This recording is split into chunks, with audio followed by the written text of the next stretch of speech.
Hey guys, welcome to the ViewBug channel where we cover a wide range of video and photo topics. In this one, we are going to be jumping in Lightroom and I'm going to give you some essential tips you need to know to really help elevate your editing in Lightroom. So without further ado, let's go ahead and jump on the computer and start with tip number 1.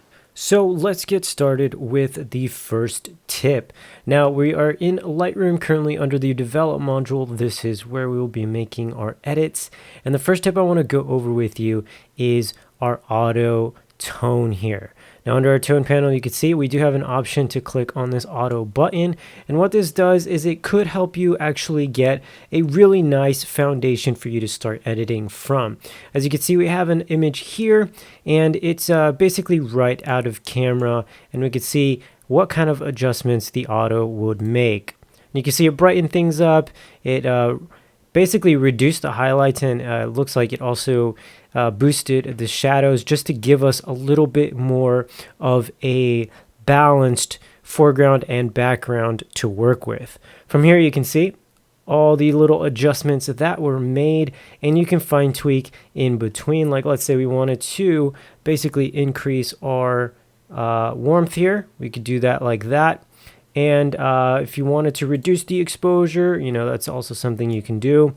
Another really cool tip as well is, let's say you've come down here to your tone curve and you've made just a couple of adjustments. Let me make a few.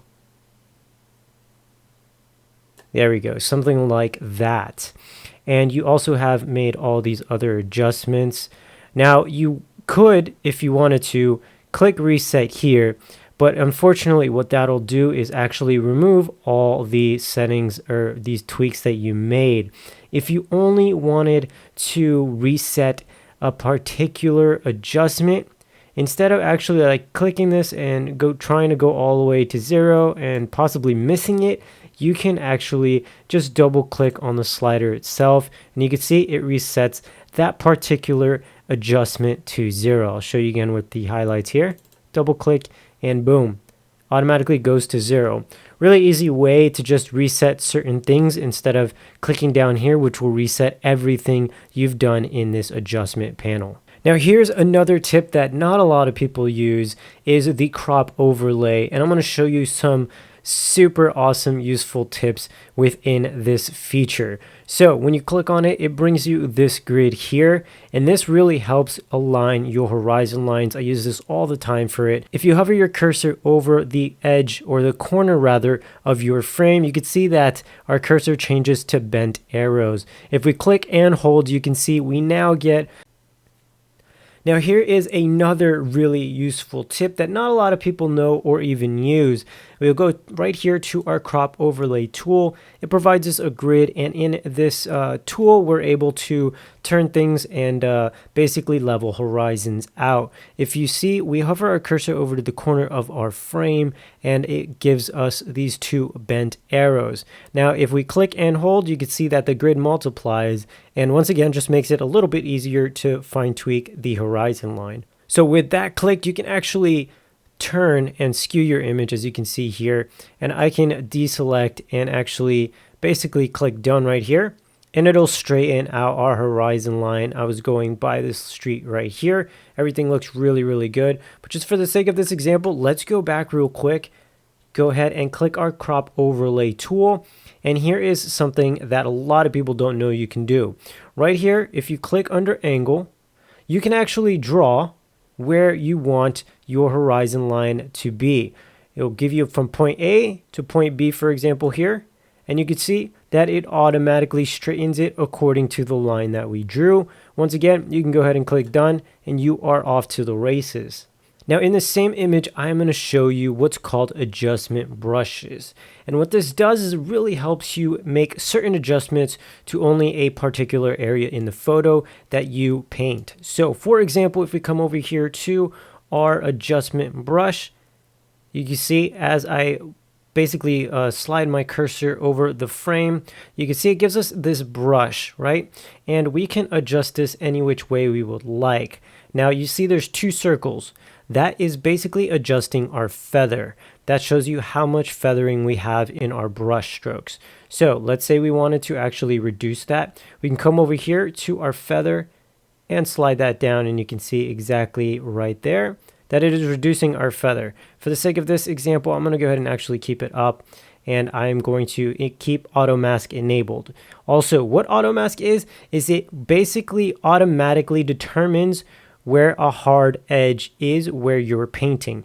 Now, this is a really good example because it'll show you what I mean exactly. Let's say that I wanted to only make an adjustment here in these trees, right? If I go ahead and paint over that, you can see one of two things.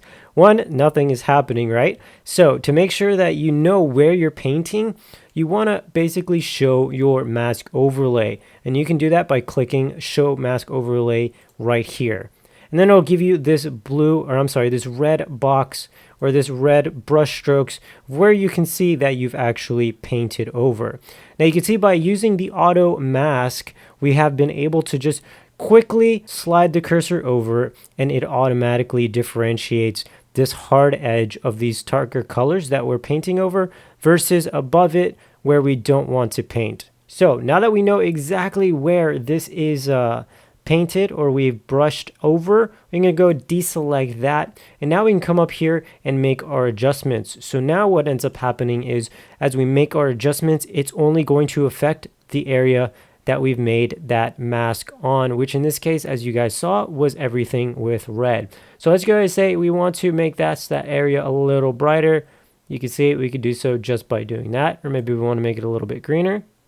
You slide our tint over. Obviously too much, I'm exaggerating here, but this gives you a good idea of what an adjustment brush can do. Now let's talk about colors, and this is definitely a feature not a lot of people utilize.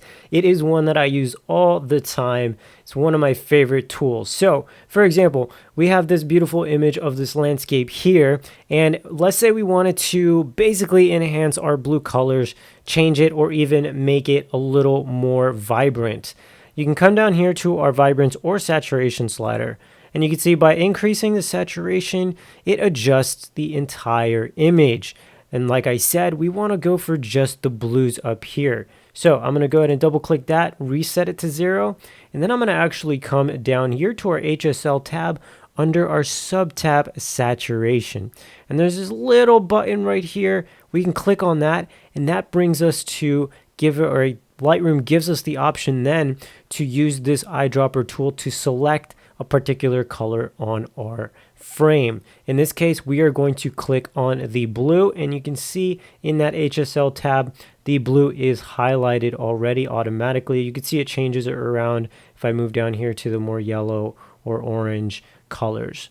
But let's go back up to the blue, and I'm going to click, hold, and I'm going to slide up, and you can see over on our HSL panel or tab, the blues and the aquas are being adjusted.